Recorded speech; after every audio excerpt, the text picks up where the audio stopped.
بیوی سے صحبت کرنے کا کیا ثواب ملتا ہے؟ کیا یہ صرف شہوت پوری کرنے کا ذریعہ اور سبب ہے یا اس کے اوپر ثواب کا بھی وعدہ ہے؟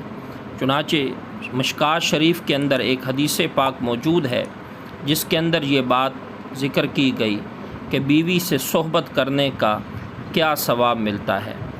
حضرت سیدنا ابو ذر رضی اللہ تعالی عنہ سے روایت ہے کہ جناب رسول اللہ صلی اللہ علیہ وسلم نے ارشاد فرمایا کہ ایک مرتبہ تسبیح کہنا یعنی سبحان اللہ کہنا صدقہ ہے، اور ہر تحمید یعنی الحمدللہ کہنا صدقہ ہے، ہر تکبیر یعنی اللہ اکبر کہنا صدقہ ہے، ہر تحلیل یعنی لا الہ الا اللہ کہنا صدقہ ہے، اور اپنی بیوی سے ہم بستری صحبت کرنا بھی صدقہ ہے۔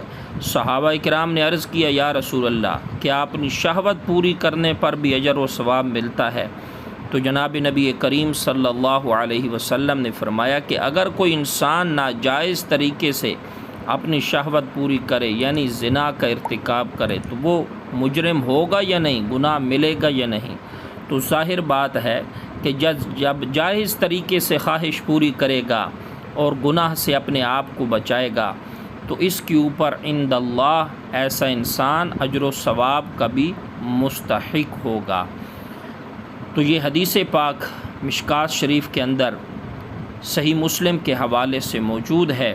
اللہ سے دعا ہے کہ اللہ تبارک و تعالی مسلمانوں کو ایمان کی اور اسلام کی حقانیت سمجھنے